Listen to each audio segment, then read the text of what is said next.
to Kansas, gateway to Oz. Under the rainbow, this is where it was. Hollyhocks and red ripe tomatoes, hand-churned homemade ice cream. Let me tell you, Kansas is more than tornadoes. It's the best part of Dorothy's dream. Today on Around Kansas, join us for a story about the Christmas tree exhibit in Lecompton. Then join us for a story about Doc Brinkley and his medical practice and early use of radio. Next, we'll learn about Dr. Crumbine and his new statue in downtown Topeka. We'll end with a look at General James Monroe and the Civil War. Stay with us. Closed captioning brought to you by Ag Promo Source. Together we grow. Learn more at agpromosource.com. This segment brought to you by Kansas Regenerative Medicine Center. Your stem cells, your health, your life. A good day to you. I'm Frank. I'm Deb. And this is Around Kansas. Thanks for joining us today. Good to see everybody out there this morning. Yeah. And did you know that we did a little introductory thing about Cowboy Up the other day, or a couple of weeks ago, or a couple of months ago or something? Mm-hmm. So many people have responded about that. They've asked me about it. And so Cowboy Up is on Cox Cable on Sundays.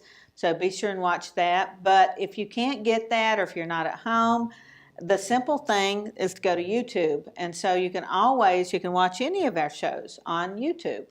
And they're always there. You know, once they're put up, once they air, they land on YouTube. It's magic, Frank. I don't know exactly how it happens, but it's magic. They land on YouTube, and they're going to be there in perpetuity.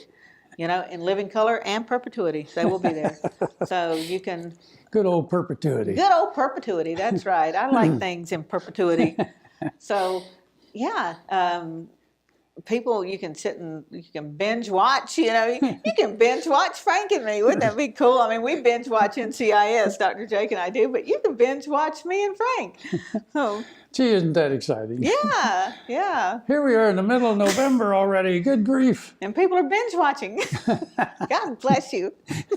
I'm trying to get her off. Having their little cider or pumpkin ale and pumpkin ale. Have you had any pumpkin ale this season? I have not had any yet. I love pumpkin ale, love it. And you can make the best cheddar ale soup with pumpkin ale. I'm telling you. Bryce Benedict used to make pumpkin ale every year, and he would bring me some. And have you tried the pumpkin ale gasoline? No. Or pumpkin spice gasoline. Yeah. Pumpkin spice gasoline. It really peps up your car. No, we don't go for stuff like that in Western Kansas, Frank. We're real folks. We don't use no pumpkin spice gasoline. Don't need no pumpkin spice. We don't need no pumpkin spice gasoline. That's for you city folks. No, by golly. We use diesel. That's what we run, Frank. We use diesel. Doggone it. I was going to bring you a pumpkin pie. I promise you. I promise you. Well, if there's any left after Thanksgiving, I'll bring you some pumpkin pie. Well, you can have pumpkin pie anytime, but I mean, yeah, around Thanksgiving would be nice. Thanksgiving would be nice. It's just a little more special than whipped cream too. All right. I'll see what I can do. I'll try to remember that. My pumpkin crop, you know, all 5 or 6, whatever pie pumpkins I got. Yeah, but I haven't cooked them yet. I've been using them for decoration. So okay. They've just been artistically situated around the house. Speaking of pumpkins, I don't know why it just popped in my brain again. I saw a news story not too long ago about elephants and pumpkins, and I did not know that elephants love pumpkins. They would come out and smash them and then eat them. Seriously? Seriously. Okay. I'm going to try that with the mules.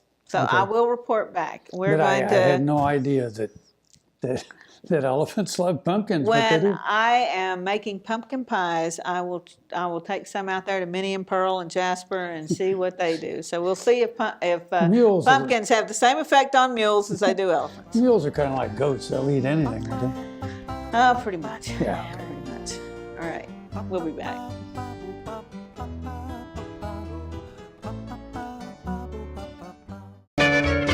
Ag Promo Source is a unique group of marketing specialists with one mission: help your ag business grow. Each affiliate has their own area of expertise, and they work together to bring you advice, products, and services. To get started, visit agpromosource.com. Ag Promo Source. Together we grow. I'm a patient of Kansas Regenerative Medicine in Manhattan. I had stem cell therapy in my hips and my left knee. My wife and I both are patients. We went down there the same day in November. Since then, my hips are feeling a lot better. I can work now most of the day if I want to. And before, if I worked in the morning, I was done in the afternoon, or if I worked in the afternoon, I was sure enough done for the rest of the day. Valley Vet Supply is devoted to providing information and professional quality products at reasonable prices. ValleyVet.com, ValleyVet.com, Valley Vet Supply. This segment brought to you by Kansas Regenerative Medicine Center. Your stem cells, your health, your life. Here we are again. Aren't you happy? I know we are. And I am happy about the exhibits out at Lane University at Lecompton. It's Christmas tree time again, and they've got dozens, more than 70 Christmas trees all decorated. And folks, those are going to be up through January 1st. So you be sure to get out to Lecompton, go to both the museums while you're out there, and make sure you stop in and see the Christmas tree exhibit. And you're going to want to take your friends with you to this. You're going to want to spend some time, and you're going to want to take your friends and have just a great day in Lecompton. And you tell them that Frank and Deb sent you out there. It's just, it's an amazing town anytime. But when they've got the Christmas trees up, that is pretty spectacular. Lane University, now the Territorial Capitol Museum in Lecompton, has been transformed into a Christmas fantasy. Volunteers have spent hundreds of hours decorating 130 Christmas trees. Victorian, vintage, collectible, and themed decorations adorn trees of every size and description. Thousands of ornaments adorn the trees. In fact, many of them donated by local families. Paul Bonmeyer, president of the Lecompton Historical Society, sorted through the boxes and cartons of decorations that created the appearance of Santa's workshop rather than a history museum. As Paul pointed out, though, there is history in both the ornaments and trees. He opened the glass case in which the fragile feather tree is displayed. Like many Christmas traditions, including the Christmas tree itself, the feather tree has its origins in Germany. They were made in the 1880s and 1890s from a center dowel with dyed green goose feathers forming the branches. Many of the fragile glass ornaments are light as a feather and come from Germany as well. Other ornaments are Scandinavian or Czech. The variety of Christmas trees ranges from tiny tabletop vintage trees, including brush trees from the 1940s, a small pink Barbie tree, and the 15-foot cedar that is the focal point of the chapel upstairs. The exhibit will be open through New Year's Day. This impressive stone building was originally intended to be the state capitol, but became a university instead. Kansas Senator Jim Lane pledged funds for the school, and it was named in his honor. The parents of future President Dwight Eisenhower met at Lane University and married upstairs in the chapel. It is now the home and museum of the Lecompton Historical Society. Lecompton is also the home of Constitution Hall State Historic Site. Buffalo Bill Cody earned his legendary title in Oakley. Bring the family and come celebrate Oakley's pioneering history and unique geography at two sites, the Buffalo Bill Cultural Center and the Fick Fossil Museum. Cody's statue marks his achievements and welcomes visitors to the Cultural Center. The Fick Fossil Museum houses world-class fossils and artifacts. You'll find Oakley at the hub of U.S. Highways 83 and 40 and I-70. Stop for the legend. Stay for the day. Discover Oakley. Grain sorghum is one of the most important cereal crops worldwide, and Kansas leads the nation in its production. Over the years, sorghum has been either exported, used in animal feed domestically, or for other industrial uses. Recently, its use in the ethanol market has seen tremendous growth, with 30% of domestic sorghum typically going to ethanol production. Kansas Grain Sorghum is committed to sorghum research, market development, and education. Learn more at ksgrainsorghum.org. Fort Wallace was the fightingest fort in the West. Fossils, Indians, soldiers, scouts, wagons, trails, pioneers, stories. Discover the story of Fort Wallace and the people who served here, the people who fought here, the people who settled here. Wallace County, where the past is present. This segment brought to you by Kansas Soybean Commission. Progress powered by Kansas farmers. I think so, yes. Yes, I think you mentioned goats. We've got the goat gland doctor, Dr. Brinkley. He is XCRF Del Rio, Texas. Did you know, I believe, and if not, maybe I'm just making it up, but I think that Charles Curtis actually defended the goat gland doctor in some, dare I say, lawsuit. I don't know why you wouldn't believe in the whole goat gland theory of cure-alls, but I think that Curtis, I've got to look back through my notes, but I believe he defended him in something. We'll have to look that up. Yeah, we'll look that one up for you. It was an interesting time. Ironically, because he knew how to use the media, Yeah. you know, and Well, one of the reasons another Alf Landon, relevant story to today, yeah, you know. and one of the reasons Alf Landon bought radio stations. Yeah, Yeah. yeah. So So, a pretty interesting guy. John Brinkley took the shortcut to becoming a doctor and bought his medical degree from a diploma mill. When his controversial practice of transplanting goat glands into people gained notoriety, he was not allowed to practice medicine in Kansas.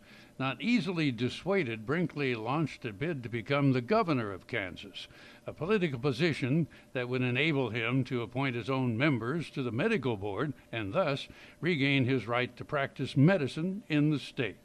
He effectively used his radio station, KFKB, to help his campaign. Brinkley promised free textbooks, lower taxes, the usual campaign buzzwords. He appealed to the immigrant vote by putting German and Swedish-speaking people on the air at KFKB.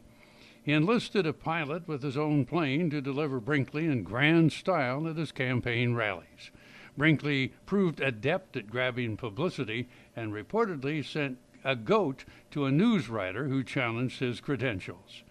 Running as a write-in independent, Brinkley lost the governor's race to Harry Woodring, becoming a colorful footnote in the politics of Kansas. Welcome to the Jerry Thomas Gallery and Collection, where we showcase my renowned frontier military and Native American artifacts.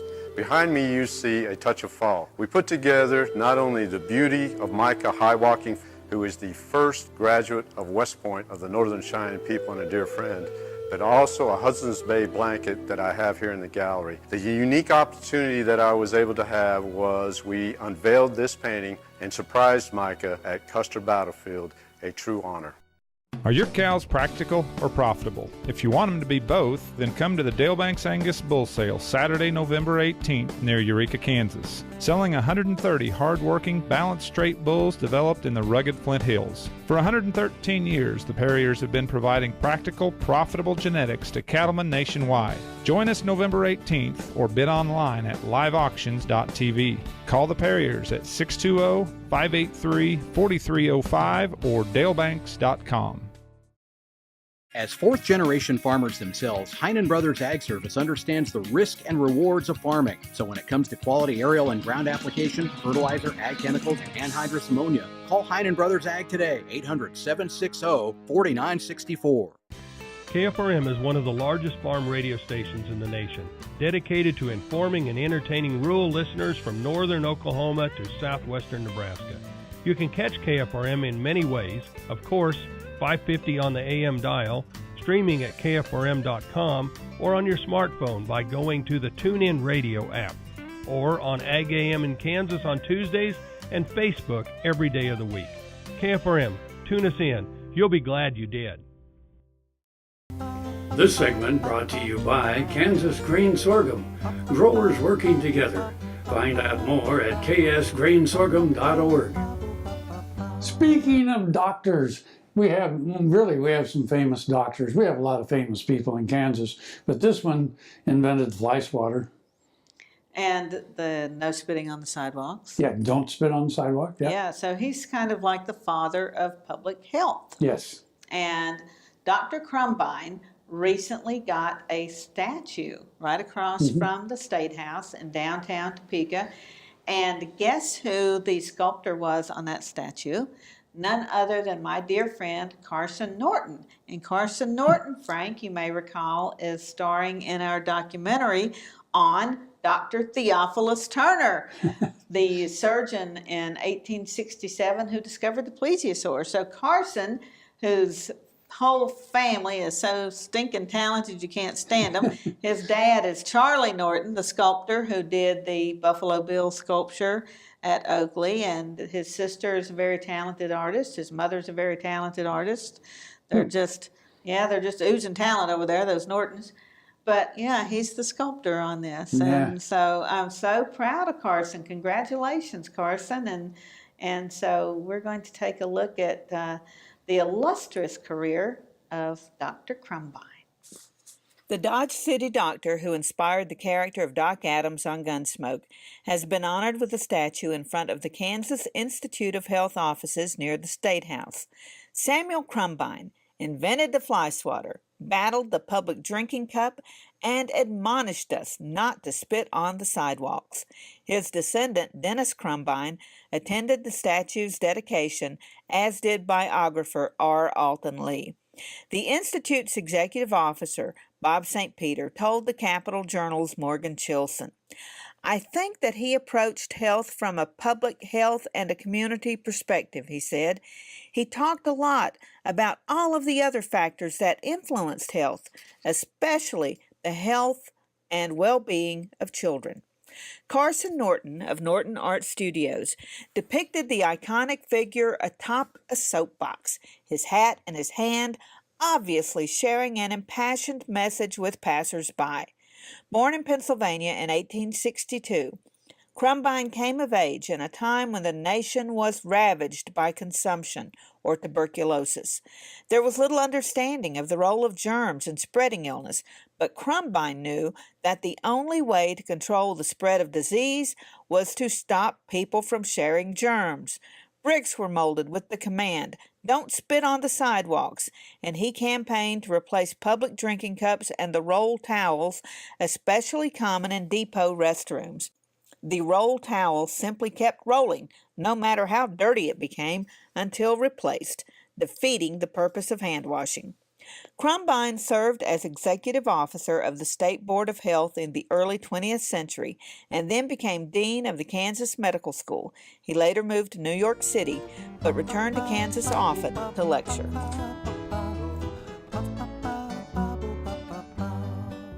Lecompton. The name was splashed across newspapers throughout America and Europe. It was debated in the halls of Congress. Lecompton interprets its unique territorial history with 2 museums and other sites. Events throughout the year celebrate history and community. Visit the Territorial Capitol Museum, where more than 70 trees are displayed with thousands of antique and vintage ornaments. And be sure to stop in the gift shops in both Lecompton museums. Spend the day in historic Lecompton, shopping, eating, savoring the rich history. I'm Scott Thellman, and this is Juniper Hill Farms. Even though my parents weren't farmers, they bought this beautiful farm north of Lawrence in 1999. In 2010, I started growing vegetables on this land. Today, Juniper Hill Farms sells produce to wholesalers, grocers, and restaurants, and is focused on growing high-quality food that everyone can afford. Watch my story and the stories of other young Kansas food producers at kansaslivingmagazine.com/meetafarmer. The new Better Horses Network is worldwide. Presented by Lucas Oil. Featuring worldwide radio and TV with iconic hosts like Al Dunning, Sharon Camarillo, Ernie Rodina, Lindy Birch, and Craig Cameron. With American Cowboy, Horse and Rider, Brushy Creek, Cavenders, and Ride TV. Worldwide Radio and TV. The all-new Better Horses Network.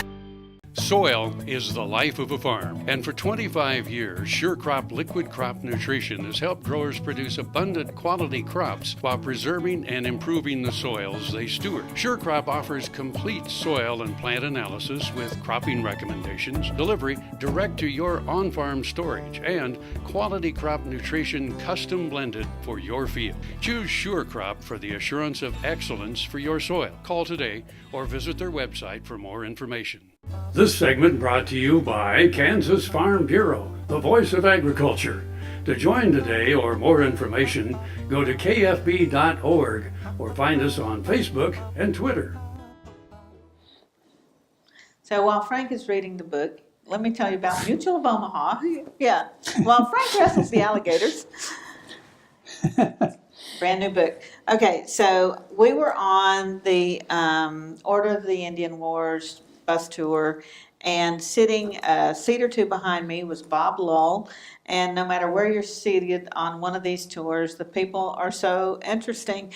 And so we start talking about Bob's book, and he lives down in Texas. And so, of course, my passion being Civil War in Kansas and Missouri. And he starts talking about the first Kansas colored. And I can hear him, a couple of seats behind me talking about this with somebody. And I'm like, What was that? And so this is his book, and it's fantastic, on James Williams, who was one of the officers who led the first Kansas Colored. And of course, as I tell people when they come out to the museum at Wallace, or whenever I just stop random people on the street, people assume from the movie Glory, Michael was just talking about watching the movie Glory the other day, that the 54th Massachusetts was the first black regiment formed during the Civil War. They would be wrong. If you're on Jeopardy, wrong. The first Kansas Colored, who is formed even before the Emancipation Proclamation. They have an incredible record. And then they become federalized, and so people you refer to as the Buffalo Soldiers, many of them are from the first Kansas Colored. So Bob's book just documents this man's history wonderfully. It's beautifully written, and I'm thrilled to share the story with you of James Williams. The military career of General James Monroe Williams spanned both the Civil War and the Indian Wars in the West, and my friend, Vietnam vet and retired Army officer Robert Lull, has brought Williams' accomplishments to light in this new biography. From his birth on the northern frontier, through the westward movement and the Great Migration, to the rush into the violence of antebellum Kansas Territory, to Civil War commands in the Trans-Mississippi, and as a cavalry officer in the Indian Wars, Williams was involved in key moments of American history. Like many who make a difference, Williams was a leader of strong convictions, sometimes impatient, with heavy-handed and sluggish authority. Building upon his political opinions and experience as a jayhawker, Williams raised and commanded the groundbreaking 1st Kansas Colored Volunteer Infantry Regiment in 1862. His new regiment of black soldiers was the first such organization to engage Confederate troops and the first to win. He enjoyed victories in Missouri, Indian Territory, and Arkansas, but also fought in the abortive Red River Campaign and endured defeat and the massacre of his captured black troops at Poison Spring. His 1st Kansas Colored helped turn the tide of Southern successes in the Trans-Mississippi, establishing credibility of black soldiers in the heat of battle. Following the Civil War, Williams secured a commission in the regular Army's 8th Cavalry Regiment, serving in Arizona and New Mexico. He left the military in 1873, debilitated from 5 wounds received at the hands of Confederates and hostile Indians. Ed Bears, Historian Emeritus, U.S. National Park Service, said of Bob's work, Williams and his regiment, and later his brigade, played an important role in the war in the Indian Territory and in Kansas, Missouri, and Arkansas. I am impressed by the depth of Lull's research and his ability to fashion an excellent narrative of a man who played a significant role in our nation. William's leadership and courage in organizing and commanding the 1st Kansas underscores that African Americans could fight and die as bravely as white Americans. Gotta go. I'm Frank. I'm Deb. And we'll see you somewhere around Kansas. Closed captioning brought to you by Ag Promo Source. Together we grow. Learn more at agpromosource.com. Kansas is more than tornadoes. We're the best part of Northeast